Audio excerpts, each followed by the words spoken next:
கருணாமூர்த்தி தருவாய் கீர்த்தி பகவான் பாபா நீதானையா.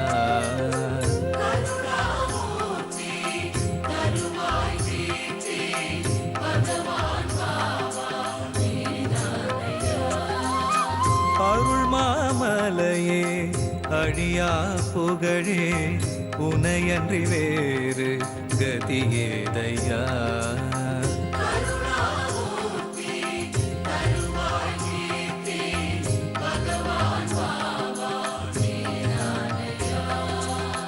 அடியார் வாழ்வில் தடைப்பல நீக்கும் ஸ்ரீ சாயிநாதன் நீதானையா.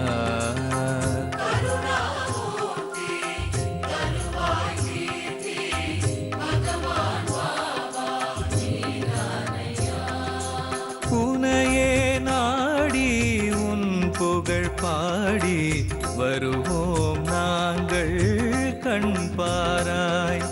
விடியாவானம் நொடியினில் பூக்கும் அதுவும் உந்தன் அருளாகும்.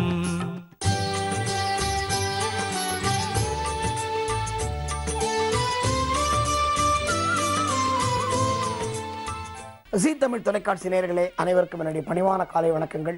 பரம் தருவாய் இறைவா தொகுப்பிலே பாபாவுடைய அற்புத லீலைகள், ஒரு அற்புதமான மகானை பற்றி பேசிக் கொண்டிருக்கிறோம். தினமும் காலையிலே பாபாவை பற்றி பேசுறது விசேஷம், பாபாவை பற்றி பாடுறது விசேஷம், பாபாவின் நாமத்தை கேட்பது விசேஷம். அவ்வளோ பெரிய மகான். நீங்கள் பாபாவை நினச்சிங்கன்னா உங்களுக்கு எந்த துன்பமும் இருக்காது. நீங்கள் இந்த நிகழ்ச்சியை பார்த்து கொண்டிருக்கிற நண்பர்கள், இதை கேட்டுக்கொண்டிருக்கிற நண்பர்கள், உங்களுக்கு ஒரு கவலையும் ஒரு குறையும் சத்தியமாக பாபாவின் அருளால் வராது, வரக்கூடாது என்று இந்த ஜீ தமிழ் தொலைக்காட்சியின் மூலம் உங்களுக்காக நாங்கள் பிரார்த்தனை செய்கிறோம். நாம் நேற்றைய தினம் பார்த்த விஷயம் ஒரு சுவாரஸ்யமான கட்டத்திலே நிறுத்திய விஷயம். துவாரகமாயில் பாபா வந்து ஃபுட் ப்ரிப்பேர் பண்ணுவார், உணவு ப்ரிப்பேர் பண்ணி எல்லாரும் கொடுப்பாரு. நம்ம நேற்றுக்கு சொன்னோம். இந்த தாதா கேல்கர் என்பவரை கூப்பிட்டு, அவர் நான் பியூர் பிராமின் அப்படின்னு சொன்னோம். அவரை கூப்பிட்டு அவர் கையில் ஒரு ரூபாயை கொடுத்து ஒரு விஷயத்தை பாபா சொன்னார். அதை கேட்டு ஷீரடி மக்கள் மட்டுமல்ல எல்லாரும் ஷாக் ஆனாங்க அப்படின்னு சொன்னோம். அந்த விஷயத்தை தொடர்ந்து பார்ப்போம். அன்றைக்கி ரொம்ப சுவாரஸ்யமான விஷயம். பாபா என்ன பண்ணுறாரு, காசு கொடுத்து தாதா கேல்கரை கூப்பிட்டு, இன்றைக்கி மட்டன் பிரியாணி பண்ணணும், கோர் ஹாலா அப்படின்னு ஒரு இடம் இருக்குது, அந்த இடத்துல போய் நான் கொடுத்த ரூபாய்க்கு மட்டன் வாங்கிட்டு வான்னு சொல்கிறார். என்ன பாருங்கள், பாபாவுக்கு தெரியும் அவர் பியூர் பிராமின், ரொம்ப ஆர்த்தடாக்ஸ் ஃபேமிலின்னு தெரியும். தெரிஞ்சும் யார்கிட்ட போய் மட்டன் வாங்கிட்டு வர சொல்கிறார் பாருங்கள். ரூபாய் கொடுத்து நீ மட்டன் வாங்கிட்டு வான்னு சொல்கிறார். இங்கே தான் இந்த குரு சிஷ்யன் உறவுன்னு சொல்கிறோம் பார்த்தீங்களா. பாபாவை குருவாக ஏற்றுக்கொண்டு விட்டார் நம்ம தாதா கேல்கர். சரி, பாபா நமக்கு கடவுள் மாதிரி, பாபா நமக்கு இறைவன் மாதிரி, பாபா நமக்கு குரு மாதிரி, பாபா நமக்கு அப்பா மாதிரி, பாபா நமக்கு அம்மா மாதிரி எல்லாம் ஏற்றுனாச்சு. பாபா தான் நமக்கு எல்லாம் ஏற்றுனாச்சு. அப்புறம் அந்த மகான் சொல்கிறத கேட்கறது தப்பு இல்லையே, கேட்டு போயிடுவோம். ஆனால் ஆர்த்தடாக்ஸ் பிராமின் அவர் எப்படி போய் கறி வாங்கிட்டு வருவார், மட்டன் வாங்கிட்டு வருவார்? இதை பாபா யோசிச்சிருப்பாரா அப்படின்னு எல்லாரும் பார்க்குறாங்க. என்ன பாபா போய் இப்படி ஓடாடுறாரு, எவ்வளோ பேர் இருக்கான், அவனை வாங்கிட்டு வர சொல்லக்கூடாதா? ஏன் இவனை போய் வாங்கிட்டு வர சொல்கிறாரு? ஏன் நிறைய இஸ்லாமிய பக்தர்கள் இருக்கிறார்கள், அவங்கள வாங்கிட்டு வர சொல்லாமல்? நான் வெஜிடேரியன் சாப்பிட்றவனை வாங்கிட்டு வர சொல்லல, ஒரு வெஜிடேரியன் சாப்பிட்றவனை போய் நீ போய் மட்டன் வாங்கிட்டு வானா எப்படி இருக்கும்? மக்கள்லாம் ஷாக் ஆகிறாங்க. ஆனால் இவர் கவலையே படல. யார்? கேல்கர் கவலையே படல. ஏன்னா குரு சொல்லியாச்சு, அவர் பேச்சை மீறக்கூடாது. கொடுங்க பாபா அப்படி ரூபாய் எடுத்துன்னு ஒரு பை எடுத்துன்னு கிளம்புறாரு. அடுத்த விளையாட்டு பாருங்கள். பாபா துவாரகமாயி உள்ளேருந்து அவர் வெளியில் வராரு, கேல்கர் வெளில வராரு. வெளில வந்த உடனே கேல்கர் நில்லு அப்படின்றார் பாபா. என்னடா அது நிறுத்த சொன்னார். சார் நிற்கிறாரு. ஏன்னா பாபாவுடைய காரியங்கள் கண்டிப்பாக ஒரு காரணத்தை ஒட்டித்தான் இருக்கும். அது எல்லா மக்களுக்கும் தெரியும். அது ஷீரடியில் பழகிட்டாங்க அவங்க. பாபா ஏதாவது ஒரு விஷயம் பண்ணுறாருன்னா அதில் ஏதோ ஒரு விஷயம் இருக்குதுன்னு அர்த்தம். நில்லுன்றாரு. நில்லுன்னு சொன்ன பாபா உடனே என்ன தெரியுமா சொன்னார், கேல்கர் நீ போக வேண்டாம், நீ தெரிஞ்சவங்க யாரையாவது அனுப்பிச்சு வாங்கிட்டு வர சொல்லு, நீ போக வேண்டாம் அப்படின்னு பாபா சொன்னார். வாடா, இவருக்கு ஓரளவு திருப்தி ஆயிடுச்சு. அப்பா நம்மளால விட்டுறா அப்படின்னு. சரி ஏன் பாபா நானே போகிறேன் அப்படின்னு. இல்லை நீ போக வேண்டாம், நீ யாரையாவது அனுப்பு அப்படின்னு. உடனே இவர்கிட்ட அந்த கேல்கர்ட்ட ஒரு சர்வெண்ட் வந்திருந்தான், இவரோடைய கூட வந்தவன். அவன் பேர் பாண்டுன்னு பேர். உடனே இவர் என்ன பண்ணுறாரு கேள்கர், கையில் அந்த பணத்தையும் பையையும் பாண்டு கையில் கொடுத்து, பாண்டு நீ போய் வாங்கிட்டு வா, அந்த கோர்ஹாலா இடத்துக்கு போய் பாபா கேட்ட மட்டன் வாங்கிட்டு வா இந்த ரூபாய்க்கு அப்படின்னு கொடுத்துட்றாரு. இந்த பாண்டு ஓகே நான் வாங்கிட்டு வரேன் அப்படின்னு சொல்லிட்டு அவன் பையையும் காசையும் எடுத்துன்னு கிளம்புறான். திருப்பி எங்கே விளையாடுறா பாருங்க பாபா, ஏ பாண்டு நில்றா அப்படின்னாரு. என்னடா இவன் இப்போ வாங்கவும் விட மாட்டேங்கிறாரு, போகவும் விட மாட்டேங்கிறாரு, மக்கள்லாம் ஒரே கன்ஃபியூஷன் இருக்காங்க. சரி ஏதோ பாபா விளையாடுறாரு, இந்த விளையாட பார்ப்போம் ஜாலியாக அப்படின்னு என்ஜாய் பண்ணிட்டாங்க நிற்கிறாங்க. இப்போ கேட்கறதுக்கு ஒன்றும் புரியல. நம்மளை போன்னு சொன்னார், அப்புறம் வேண்டாம்னு சொன்னார், நீ யாரையா விட்டு வாங்கிட்டு வான்னு சொன்னார். சரி நம்ம பாண்டு அனுப்புகிறோம், ஏன் பாண்டு அனுப்புறது ஒரு வேளை பாபாவுக்கு பிடிக்கலையோ அப்படின்னு இவருக்கு எண்ணம். பாண்டு நீ போக வேண்டாம், கொஞ்சம் இரு நான் சொல்கிறேன் அப்படின்னு சொல்லிட்டு அதுக்குள்ளே என்ன பண்ணிட்டார் பாபா, மட்டன் பிரியாணி ப்ரிப்பேர் பண்ணுறாரு. எப்படி ப்ரிப்பேர் பண்ணார், மட்டன் எங்கே கிடச்சிது, தெய்வத்தின் திருவிளையாடல். பாபா மட்டன் பிரியாணி பண்ணிட்டார். மட்டன் பிரியாணி பண்ணிவிட்டு என்ன பண்ணுறாரு பாருங்கள். இப்போ அடுத்த விளையாட்டு பாருங்கள், விளையாட்டு மேலே விளையாட்டு, இந்த அழகில விளையாட்டு விளையாடுவன்னு சொல்கிற மாதிரி விளையாடுனா அப்படி விளையாடுவாராம் பாபா. இப்போ என்ன தெரியுமா பண்ணுறாரு, அவர் இப்போ உச்சக்கட்ட விளையாட்டு தாங்க. எல்லாத்தையும் பண்ணிவிட்டு பாபா இன்னொன்று என்ன பண்ணுவாராம், இப்போது நம்ம சாதம் வைக்கிறோம்னு வச்சுக்கோங்களேன், அடுப்பில் சாதம் வைக்கிறோம், சாதம் வெந்திருக்கா நம்ம எப்படி பார்ப்போம், ஒரு கரண்டி அப்படியே அந்த சாதத்தை எடுத்து பார்த்து இப்படி கையை அமைக்க பார்த்து கொஞ்சம் பூனை ஆற்றி விட்டுட்டு அதை எப்படி நம்ம 1000 பண்ணி அந்த ஒரே ஒரு பருக்கைக்கு இப்படி தொட்டு பார்ப்போம். அதான் நம்ம யூஸ்வலாக எல்லா வீட்லேயும் பண்ணுறது தானே. பாபா அப்படி பண்ண மாட்டாராம். சாதம் வெந்திருக்கான்னு எப்படிங்க பார்க்குறது, பாபா என்ன தெரியுமா பண்ணுவாராம், அந்த பானை உள்ள கை விடுவாராம், எரியிற பானை உள்ள கை விட்டு, கொதிக்கின்ற பானையில் கையை விட்டு கொடுக்கின்ற பிரசாதம் பதம் பார்த்தார் அப்படின்னு இதில் ஒரு பாட்டு இருக்கு. கொதிக்கின்ற பானைக்குள் கையை விட்டு கொடுக்கின்ற பிரசாதம் பதம் பார்த்தார் அப்படின்னா பாருங்க, அது கையை விடுவாராம். அப்படி கையை மடிச்சு அந்த கஃபனி அப்படி கையை மடிச்சுட்டு அந்த பானை உள்ள கை விட்டு அந்த சாதம் வெந்திருக்கான்னு பார்ப்பாராம். திருப்பி கேஷுவலாக அப்படி வெளியே எடுப்பாராம். வெளியே எடுத்தால் நமக்கெல்லாம் என்னங்க ஆகும் கொஞ்சம் பாருங்கள். ஆனால் பாபா கையில் ஒன்றுமே இருக்காதான். அது மாதிரி இப்போ மட்டன் பிரியாணி பண்ணிட்டார். மட்டன் பிரியாணி பண்ணது பெரிய விஷயம் இல்லைங்க, இந்த விளையாட்டோட உச்சக்கட்டம் பாபா பண்ணது பாருங்கள். ஊர் மக்கள்லாம் திகைத்து போய் நிற்கிற மாதிரி. அப்படி என்னங்க பண்ணார் அவர், ரொம்ப சுவாரஸ்யமான இடம். அதை நாம் நாளை பார்ப்போம். ஓம் சாய்ராம்.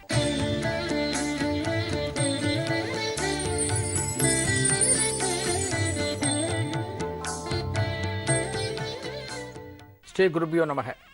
ஓம் காஞ்சிவாசாய வித்மகே சாந்தரூபாய திமிகி தன்னச்சந்திரசேகரேந்திர பிரச்சோதயாத். ஜி தமிழ் தொலைக்காட்சியினர்கள் அனைவருக்கும் பி சுவாமிநாதனின் இனிய காலை வணக்கம். மகா சுவாமிகள் ஒரு யாத்திரை வரும்போது வடமாம்பலம் இடத்துக்கு வந்திருக்கா அப்படிங்கிறத பற்றி நம்ம தெய்வத்தின் குரல் நிகழ்ச்சியில் பார்த்துட்டு வரோம். மகா சுவாமிகள் இந்த வடமாம்பலம் கிராமத்துக்கு வந்தவுடனே இங்கே ஒரு ஆச்சாரியார் சித்தியாயிருக்காருன்னு சொல்கிறார். யாருக்குமே தெரியல. மகா சுவாமிகள் அந்த கிராமத்தில் ஒரு இடத்தை காமிச்சு தோன்ற சொல்லும்போது பக்கத்தில் ஒரு பெரிய கிணறு, அந்த கிணத்துக்கு பக்கத்தில் தோன்ற சொல்கிறார். கிணத்துக்கு பக்கத்தில் அந்த கிராமவாசிகள் சில பேர் தோண்டி கொண்டு இருக்கும்போது இந்த மகா சுவாமிகள் முகாமில் சாம்பமூர்த்தி சாஸ்திரி அப்படின்னு ஒருத்தர் இருந்தார். திடீர்னு அவருக்கு ஒரு வேகம் வந்த மாதிரி, ஒரு சாமி வந்தது மாதிரி தோண்டாதன்னு கத்த ஆரம்பித்தார். அவர் தோண்டாதன்னு கத்த ஆரம்பித்த உடனே அங்கே இருக்கக்கூடிய அந்த பணியாளர்கள், அதாவது யாரெல்லாம் அந்த இடத்துல தோண்டியிருந்தாலோ அவெல்லாம் மண்வெட்டி கடப்பாறை போன்ற சாதனங்களை அப்படியே போட்டுட்டு ஒரு திக்பிரம பிடிச்ச மாதிரி நிற்க ஆரம்பித்தா. கொஞ்ச நேரம் கழித்து அந்த சாம்பமூர்த்தியை தன் பக்கம் கூப்பிட்டு மகா சுவாமிகள் தன்னருகே வரவழைச்சு அந்த சாம்பமூர்த்திகிட்ட கேட்டார், என்னது தோண்டாதன்னு சொன்னேன், உனக்கு என்ன தெரிஞ்சது, ஏன் தோண்டாதன்னு சொன்னேன் அப்படின்னு மகா சுவாமிகள் கேட்ட உடனே அந்த சாம்பமூர்த்தி சாஸ்திரி மகா சுவாமிகளை வணங்கிட்டு, பெரியவா ஒரு மிகப்பெரிய காட்சி என் கண்ணுக்கு முன்னால் தெரிஞ்சது.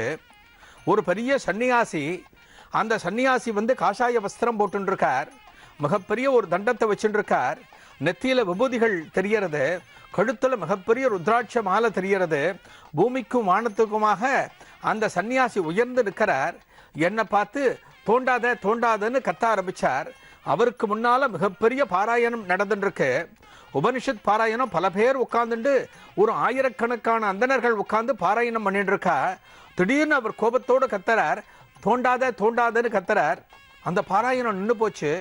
நின்று போன உடனே அடுத்து நான் என்ன காட்சி தெரியறது அப்படின்னு பார்க்கும்போது அந்த உருவம் மெல்ல மெல்ல மெல்ல சின்னதாகி என் கண்ணிலேருந்து மறைஞ்சுடுது பெரியவா அப்படின்னு சொன்ன உடனே அந்த இடத்துலேருந்து ஒரு அஸ்தி கிடச்சிதான், ஒரு கபால அஸ்தி ஒன்று கிடச்சிதான். அப்போத்தான் மகா சுவாமிகள் அந்த இடத்தை பார்த்து சொன்னார், இந்த இடத்துல தான் அந்த மகான் சித்தியாக இருக்கார்.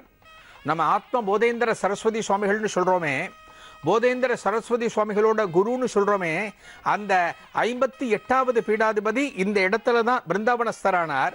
அவருக்கு இந்த இடத்துல நாம் ஒரு வழிபாட்டு இடம் கட்டணும், வழிபாட்டு இடம் கட்டி அந்த மகானை நாம் ஆராதிக்கணும் அப்படின்னு சொல்லி அந்த கிராமத்திலேயே மகா சுவாமிகள் 1928 அங்கே ஒரு சின்ன கோவில் கட்டினாராம். அந்த இடம் இன்றைக்கும் நமக்கு வழிபாட்டில் இருக்கு. நம்ம பன்ருட்டியிலேருந்து சென்னை வரக்கூடிய பாதையில் சின்ன கள்ளிப்பட்டு அப்படிங்கிற ஒரு சின்ன கிராமம் அந்த மெயின் ரோட்லேயே வரும். பன்ருட்டிலேருந்து விக்கிரவாண்டி வரக்கூடிய பாதையில் ஒரு 11 கிலோமீட்டர் தள்ளி அந்த சின்ன கள்ளிப்பட்டு வரும். சின்ன கள்ளிப்பட்டியிலேருந்து ஒரு 1/2 கிலோமீட்டர் தூரம் கிழக்கு பாதையில் நம்ம போனோம் அப்படின்னா அந்த மெயின் ரோட்லேயே அந்த மகானோட அந்த பிருந்தாவனத்தை நாம் தரிசனம் பண்ண முடியும். இப்படி எத்தனையோ பிருந்தாவனங்களை மகா சுவாமிகள் தன் காலத்தில் கண்டுபிடிச்சிருக்கார். இந்த மனித குலமானது மகான்கள் வழிபாட்டினால்தான் உய்ய வேண்டும். அதாவது தெய்வ வழிபாடு எந்த அளவுக்கு சிறந்ததுன்னு நம்ம சொல்கிறோமோ அதே போல் மகான்கள் வழிபாடும் வேணும்னு சொல்லிட்டு காஞ்சி மகா சுவாமிகள் இது போன்ற பல அதிஷ்டானங்களை கண்டுபிடிச்சிருக்கார். மகா சுவாமிகள் எந்த இடத்துக்கு யாத்திரை போனாலுமே சரி, அங்கே இருக்கக்கூடிய கோவில்களை மகா சுவாமிகள் தரிசனம் பண்ணுவார். அந்த இடத்துல என்னென்ன சிறப்பு அப்படிங்கிறத தெரிஞ்சுப்பார். அந்த மக்களை கூப்பிட்டு வச்சு பல விஷயங்களை விசாரிப்பார். இது எந்த இடத்துக்கு போனாலுமே மகா சுவாமிகள் பண்ணுவார். காஞ்சி மகா சுவாமிகள் ஒரு முறை சத்தாராவுக்கு போயிருக்கார். சத்தாராவில் யாத்திரை முடிஞ்ச பிறகு அங்கிருந்து பண்டரிப்பூர் போயின்னு இருக்கார். இது எப்படின்னா காஞ்சி மகா சுவாமிகளுக்கு 80 வயசு இருக்கும்போது அங்கிருந்து பண்டரிப்பூர் போகும்போது இந்த சத்தாராவிலேருந்து கிளம்பி ஒரு 10 கிலோமீட்டர் தூரம் மகா சுவாமிகள் நடந்து போகிறார். ரொம்ப கஷ்டமான காலம் அது. மகா சுவாமிகளுக்கு 80 வயசு ஆயிடுத்து. மகா சுவாமிகள் ஒரு தளர்வான நிலையில் இருந்தார். இந்த நிலையிலையும் மகா சுவாமிகள் நடந்தே யாத்திரை போனார். நடந்து போகும்போது ஒரு 10 கிலோமீட்டர் போன உடனே ஒரு அழகான ஒரு குளம் தெரிஞ்சது. அந்த குளத்தை ஒட்டி ஒரு அழகான கிராமம். மகா சுவாமிகள் அந்த இடத்துல ஒரு சின்ன முகாம் இருந்தார். ஒரு 2 நாள் இந்த இடத்துல நம்ம முகாம் இருக்கலாமே அப்படின்னு சொல்லிட்டு மகா சுவாமிகள் முகாம் இருந்தார். இந்த முகாம் இருந்த பிறகு அந்த கிராமத்து ஜனங்களுக்கெல்லாம் ஒரு அனுகிரகத்தை பண்ணின பிறகு மகா சுவாமிகள் அங்கிருந்து யாத்திரை புறப்படுறார். எங்கே? பண்டரிபுரத்தை நோக்கி போகிறார். அப்படி பண்டரிபுரத்தை நோக்கி மகா சுவாமிகள் யாத்திரை போகும்போது ஒரு மலையோட ஒரு அடிவாரத்தை பார்க்குறார். அந்த மலையை மகா சுவாமிகள் அண்ணாந்து பார்க்குறார். ஆகா, ஒரு மிகப்பெரிய மலையாக தெரிகிறதே. இந்த மலைக்கு மேலே ஒரு தெய்வம் குடிகொண்டு இருக்க. இந்த மலைக்கு மேலே போய் இந்த தெய்வத்தை நாம் தரிசனம் பண்ணினா என்ன அப்படின்னு மகா சுவாமிகளோட மனசில் தோணுது. இந்த மடத்து சிப்பந்திகள் அத்தனை பேருக்குமே, மகா சுவாமிகளோட யாத்திரை வந்த சிப்பந்திகள் அத்தனை பேருக்குமே ஒரு சின்ன பயம் வந்துடுத்து. ஆஹா, மகா சுவாமிகள் இந்த மலையை பார்த்து நின்றுட்டாரே, இந்த மலைக்கு மேலே ஒரு கோவில் இருக்கும்னு மகா சுவாமிகள் இந்த இடத்துல நிற்கிறாரோ, ஒருவேளை இந்த இடத்துல கோவில் இருக்கிற மாதிரி யாருமே சொல்லவே இல்லை இந்த கிராமத்தில் நமக்கு. மகா சுவாமிகள் இதான இந்த மலைக்கு மேலே ஏற ஆரம்பித்தாள் அப்படின்னா மகா சுவாமிகளுக்கும் கஷ்டமாக இருக்கும், நமக்கும் கஷ்டமாக இருக்கும். இந்த நித்தியபடி காரியங்கள் இந்த இடத்துல போய் நாம் எப்படி பண்ண போகிறோம், இவ்வளவு பெரிய மலையாக இருக்கே அப்படின்னு அந்த சிப்பந்திகள் வியந்து பார்த்துட்டு இருக்கா. மகா சுவாமிகள் எதுவும் சொல்லாமல் அந்த மலையை அண்ணாந்து பார்த்துட்டு இருக்கா.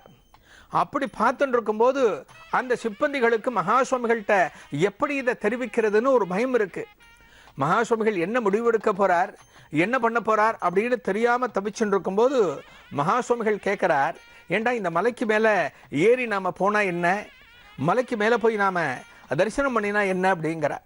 பெரியவா, இந்த மலை ரொம்ப கஷ்டமான மலையாக இருக்கே, இந்த மலைக்கு மேலே என்ன தெய்வம் குடிகொண்டு இருக்குன்னு தெரியாது நமக்கு, ஒரு கஷ்டமான பாதையில் போகணுமா அப்படின்னு கேட்கும்போது, இல்லைடா ஆஞ்சநேய பெருமான் இருக்கார், இந்த மலைக்கு மேலே ஆஞ்சநேய பெருமான் குடிகொண்டு இருக்கார், சாட்சாத் ராமதூதன் உட்கார்ந்து இருக்கார், அவரை போய் நாம தரிசனம் பண்ணலாமா அப்படின்னு கேட்கும்போது மகா சுவாமிகள் ஒரு 4 தொப்படி எடுத்து வைக்கிறார்.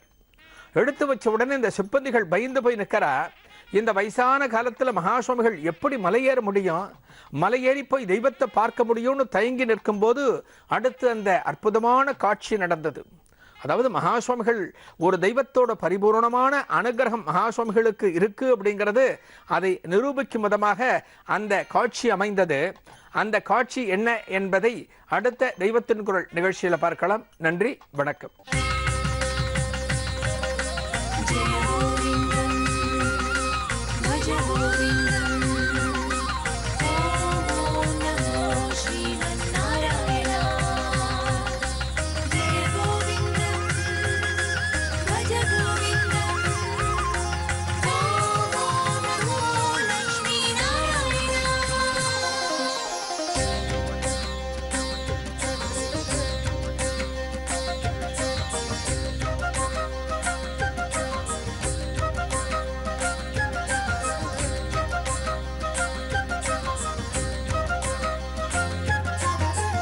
ಅಲಂಗಾರ ಶ್ರೀನಿವಾಸ ಅದಿರೂಪ ಸುಂದರೇಶ அதிகாலை சூரிய தேவா பெருமாளே வெங்கடேச அலங்கார ஸ்ரீனிவாச அதிரூப சுந்தரேச அதிகாலை சூரிய தேவா பெருமாளே வெங்கடேச வானவில்லின் வர்ணஜாலனே மதுசூதனா கண்ணா வேணுகான ராகதேவனே முரளீதரா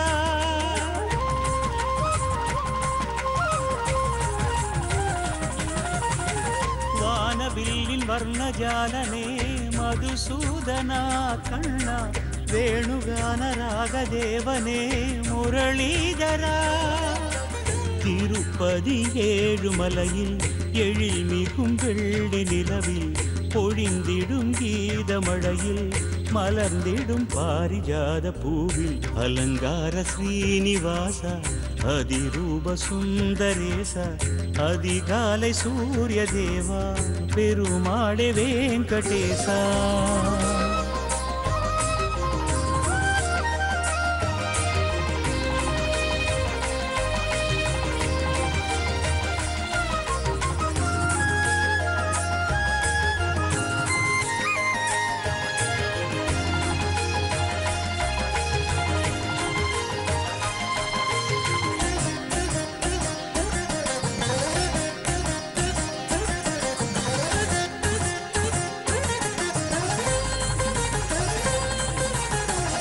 ஏழு வண்ண மலைகளாழ்பவன் அறிவோம் நமவோம் கிரிதரா ஏழாம் கடலாகி நின்றவன் ஸ்ரீஹரி நர்த்தன மாதவா ஏழு ஸ்வர கீதமானவன் ஸ்ருதியில் லயம் கேசவா நாதஸ்வர ஓசையானவன் மங்களம் தரும் நாயகா பிரம்மன் தந்த வேத கமலமே ஏந்தி கொண்டு வந்தவன் பாரதத்தில் கண்ணனானவன் இதை தந்த நாயகன் திருப்பதி தேவ சபையில் அருள்பதியான நிலையில் திருமலை ஞான வடிவில் கோவிந்தனாகி நின்ற தேவா அலங்கார ஸ்ரீனிவாச அதிரூப சுந்தரேச அதிகாலை சூரிய தேவா பெருமாளே வெங்கடேசா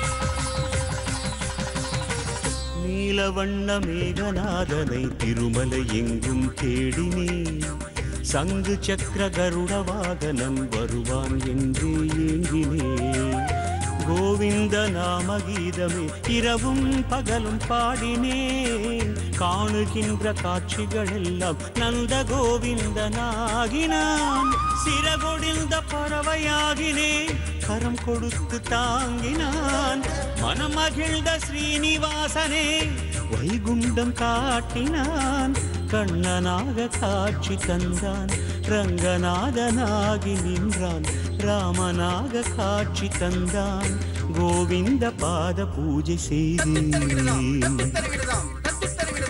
అలంగార శ్రీనివాస அதிரூப சுந்தரேச அதிகாலை சூரிய தேவா பெருமாளே வேங்கடேச அலங்கார ஸ்ரீனிவாச அதிரூப சுந்தரேச அதிகாலை சூரிய தேவா பெருமாளே வேங்கடேச வானவில்லின் வர்ணஜாலனே மதுசூதனா கண்ணா வேணுகான ராகதேவனே முரளீதரா திருப்பதி ஏழுமலையில் எழில் மிகும் வெள்ளி நிலவில் பொழிந்திடும் கீதமழையில் மலர்ந்திடும் பாரிஜாத பூவில் அலங்கார ஸ்ரீனிவாச அதிரூப சுந்தரேச அதிகாலை சூரிய தேவா பெருமாளே வெங்கடேசா.